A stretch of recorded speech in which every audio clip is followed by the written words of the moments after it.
somewhere in some cities, 2 new McDonald's outlets will open up. By the time you all get home, 62% of the population of those cities will run to the new McD outlets. By the time you all have dinner, everyone in those cities will grow 2 inches sideways, just like me. And, yeah, thank you. And you won't realize, but by the time you sleep, the workers at those McDs will be gasping for air, while the people in those cities will be like, thank God, we have McDs nearby. This is the rate of globalization in the modern era. However, I strongly believe that globalization will not destroy nationalism. Now, before I present any ideas on this topic, let me justify what this statement is trying to tell you. The statement implies complete destruction, the abolition, the eradication of nationalism. So that means that even if an iota of nationalism is left in us, globalization is not reached. So as long as Bakit earns well in Indonesia, nationalism is not reached. As long as the warungs on the roadside sell like hotcakes, nationalism is not reached. As long as doctors in Indonesia still prescribe protein, nationalism is not reached. As long as this country stands on the pillars of the Panchasila, nationalism is not reached. Clearly, it is next to impossible to destroy nationalistic values because of the depth to which they are inscribed in the minds of mankind. Now let us look at this topic from the viewpoint of commerce, which is also a prime target of my worthy opponents. Let us see how, of course, globalization is very, very important to the modern era and to the benefit of a particular country. But let us also not forget that quotas and tariffs can limit the intake of imported goods. At a very layman level on the surface, we see that globalization is a slave of nationalism because they depend on the laws of those countries. Globalization is a slave of nationalism and not a potential threat.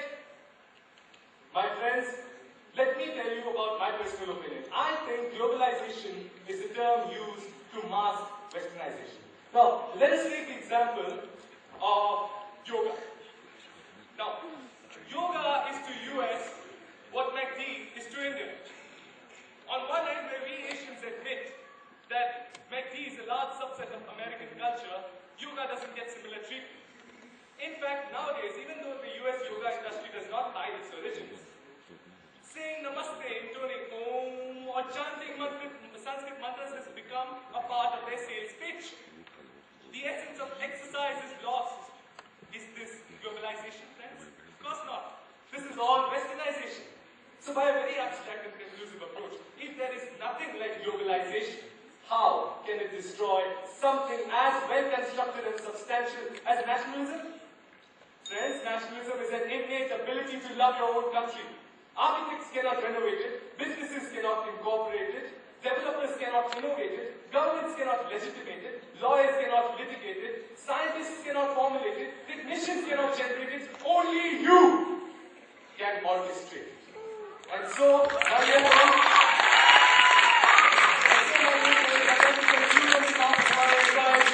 that globalization will not destroy nationalism. Thank you. Tariffs and quotas can be limited. And if you've been listening to what I've said, the World Trade Organization is an organization that helps countries with debts get rid of their debts in exchange for long-term deals which involve the absolute removal of any possible tariff, quota, or any means of protectionism in an attempt to so-called eradicate their debt. So what is your question? The question is, why do you say that tariffs and quotas can be limited when they actually can't be limited when under the influence of the World Trade Organization, an organization whose motive is globalization? Pardon me, this is a case of Bengal's years of music and speech. Well, you didn't hear what I said. You absolutely ignored the fact that I said, at a surface, globalization is a slave of nationalism.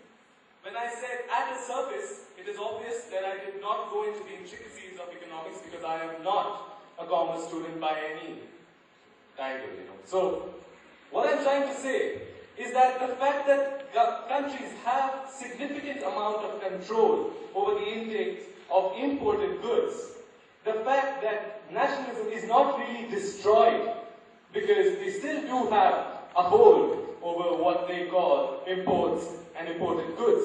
So clearly, globalization is not destroying nationalism, which is why I found it necessary to state what this statement implies. Next POI, please.